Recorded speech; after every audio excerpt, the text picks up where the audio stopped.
तरुण मित्रांनो, या मुक्त संचार पद्धतीमध्ये अनेक पद्धती आहेत। आपण जे खाद्य वगैरे कोंबडींना वेस्टेज जे आणतो, या ठिकाणी बघा तुम्ही काकडी वगैरे काही पत्ताकोबी गड्डाकोबी यांचे तुकडे टाकलेले, जेणेकरून खाद्य वाचायला पाहिजे। हा 5000 कोंबडींचा लाट आहे। जिवारडी गाव आहे, तालुका बडगाव, जिवारडी जिल्हा जळगाव। जळगाव जिल्ह्यात बडगाव तालुक्यात जिवारडी गाव आहे, त्या ठिकाणचं आहे मुक्त संचार कोंबडी पालन आहे दादा। गावरान कोंबडी आहे पूर्णपणे।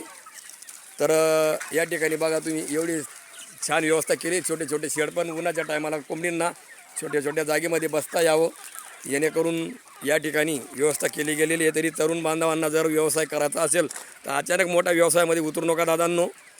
या ठिकाणी बघा कॅमेऱ्या वगैरेची पण व्यवस्था आहे। या ठिकाणी सोलरच्या प्लेटवर कॅमेरे या ठिकाणी लावलेले आहेत, जेणेकरून आपल्याला काही पशु पक्षीची हालचाल घरबसल्या आपल्याला दिसू शकते। नवीन टेक्नॉलॉजीचा वापर केला गेलेला आहे। या ठिकाणी भरपूर मोठ्या प्रमाणामध्ये या कोंबड्या एकदम आणलेल्या नाही आहेत दादा, टप्पा करून हा विषय आहे। तरी कुठलीच गोष्ट एकदम होत नाही।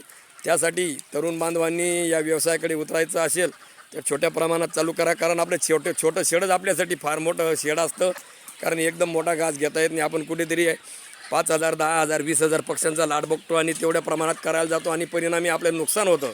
तरी एकदम कुठलीही गोष्ट होऊ शकत नाही दादा।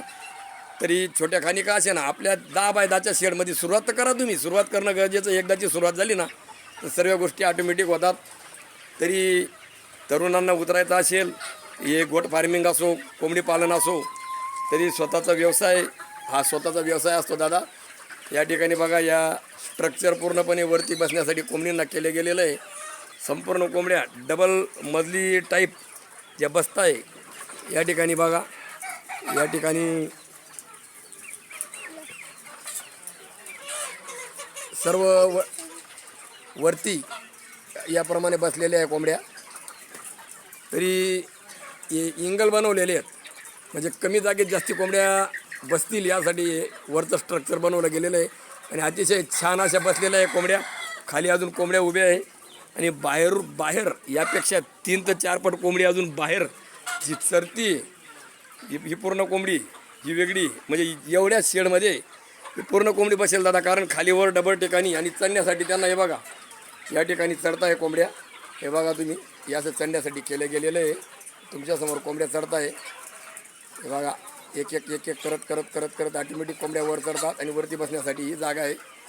तरी छोट्या 10 बाय 10च्या शेडमध्ये का असे ना छोटंसं चालू करा आणि 10 बाय 10च्या शेडमध्ये तुम्ही 20 बाय 20ची कोंबडी तुम्हाला 10 बाय 10च्या शेडमध्ये बसेल। कारण वरती टोकर बांधून जरी केलं तुम्ही मोठा खर्च न करता, तरी आपण सुरुवात चांगली करू शकतो।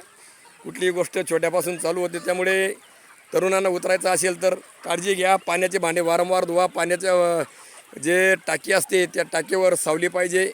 या ठिकाणी सावली केली गेलेली नाही, पण सावली करणार आहेत तर दादा त्यांनी सांगितलं सावली करणार आहे बुवा।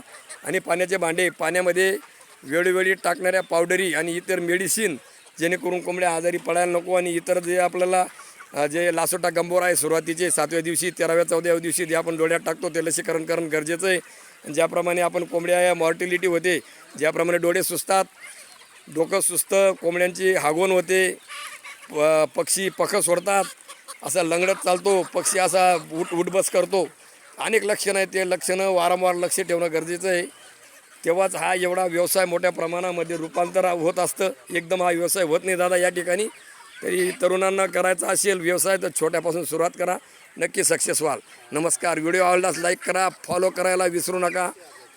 आणि आपल्याला व्यवसाय करायचा असेल तर मित्रांनो भेट द्या, तुम्हाला या ठिकाणी बघायला मिळेल। गावात कुठेही विचारलं तर सांगून देतील। दादा शेड मालकाचं नाव काय आहे? मयूर किशोर पाटील, जिवारडी। हो, जिवारडी तालुका बडगाव जिल्हा जळगाव। नमस्कार।